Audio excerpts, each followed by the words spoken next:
Welcome everyone. We are going to talk about Dungeons & Dragons 5th edition house rules that make sense.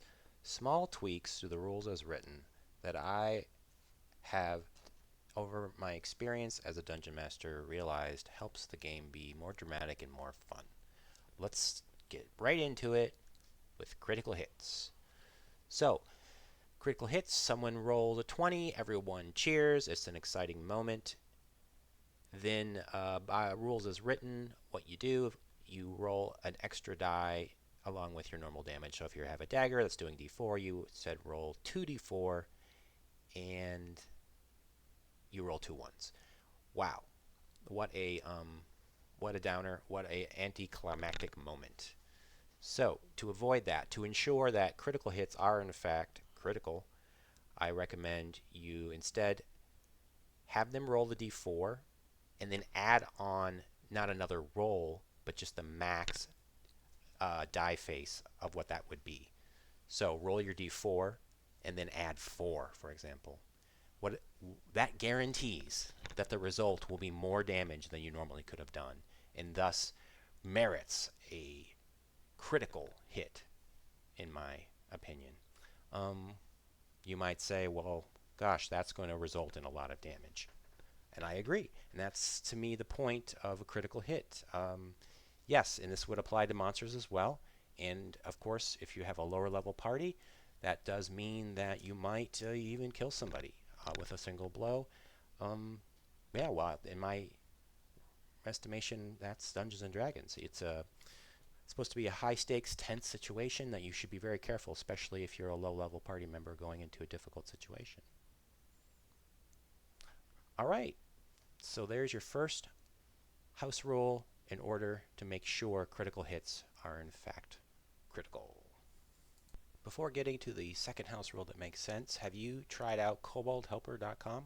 It's a D&D 5th edition combat tracker and random encounter generator. Simply set up as a DM. You can add monsters to get your combat set up manually, or you can go to a random encounters. Indicate your party level. Indicate the kind of monsters you want to randomly generate. Undead. And at a click, you get a nice, balanced, thematically correct little horde of undead. Automatically added to the combat area. Ready to go. Simply start up a session. Give it any code you want. Tell your players to go to cobalthelper.com and join. In this case, we've got a player, Alina, that is ready to go. And we are off and running.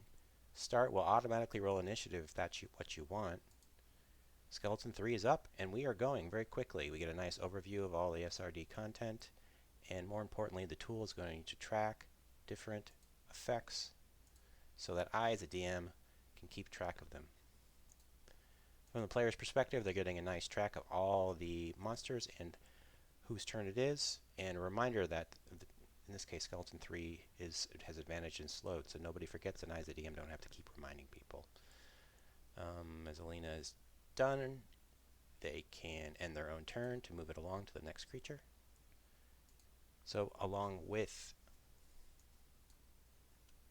tracking effects, health is also taken care of. And we can see there you get a nice overview of all the effects in play of the many monsters, so nobody forgets about what's going on. Any players who roll, everybody gets to see a nice review of who's rolling and what right here. So a lot of handy features to keep track of combat and quickly generate a random encounter for you as the DM to not have to forget. Make sure you don't forget. Keep everybody up to date. Okay, our second house rule that makes sense is around attacks of opportunity. That is a fine mechanic, serves a very good purpose.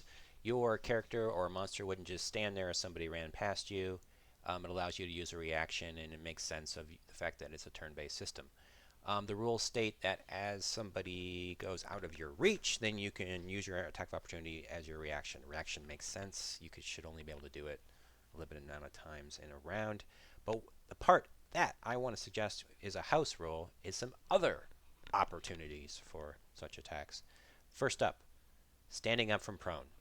Okay, you shove somebody to the ground, and then that takes your whole action, and then now it's their turn, and they just stand up. Wow, lame.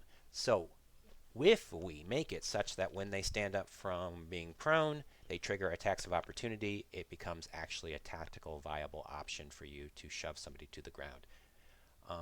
Makes perfect sense to me. So you're surrounding a whole bunch of your allies are surrounding somebody. You choose to shove them to the ground, and as they stand up, everybody begins landing blows on them. It makes perfect sense, and then it makes shoving somebody to the ground actually something interesting and viable option.